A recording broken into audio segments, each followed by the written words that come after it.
До крајот на летото нивото на Дојранското езеро може да се намали за 1 метар ако итно не бидат вклучени пумпите кои носат вода од Богданци. Упатените алармираат дека во обид да се заштеди на струја, државата може да предизвика еколошка катастрофа.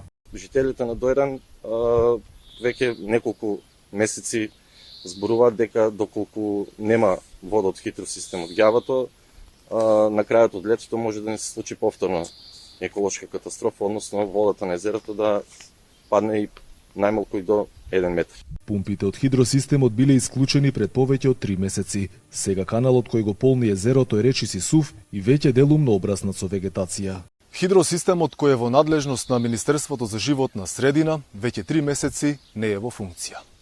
Ако ваквата ситуација и натаму продолжи како што е и институциите останат глуви на барањата на надлежните, на Дојранското езеро му се заканува уште поголема катастрофа. Жителите на Дојран се шокирани. Не може да поверуваат дека хидросистемот кој функционирал 2 децении, кој буквално го преродил целиот регион, сега едноставно е ставен вон функција. Иде сезона, сега е потребно и да се мислат и за луѓето што идат, да има доволно вода, да биде чиста, и да си се одржава како што е.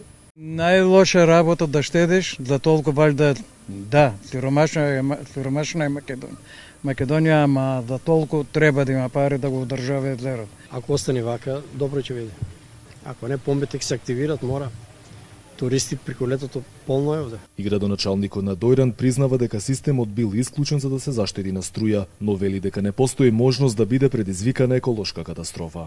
И да, во моментов не работи, но не е, како што напоменав, не е некој голем проблем, односно не представува голем проблем за Дојранското езеро, затоа што водостојот е на највисоко можно ниво. Моја заложба и на градоначалникот на Богданци, сите оние кои што живеат овде, дека треба да се одржува хидросистемот во добра кондиција, затоа што кога ќе има потреба да се уклучува. На истав со градоначалникот и Министерството за екологија, кој е одговорно за хидросистемот долг 22 километри. Буџетот на Министерството е неоправдано оптеретен со енормно високи сметки за електрична енергија, кои од 4 милиони денари за месец од октомври минатата година се зголемија на повеќе од 20 милиони денари. Нема место за вознемиреност и во случај на евентуално намалување на нивото на езерото, владата ќе ја разгледа можноста за повторно приклучување на системот.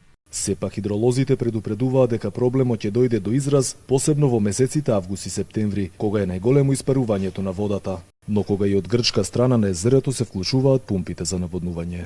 Инаку хидросистемот за спас на езерото е проект на владата на ВМРО ДПМН и тоа од 1999 година, кога беше прогласена елементарна непогода и 2 години подоцна започна неговата изградба.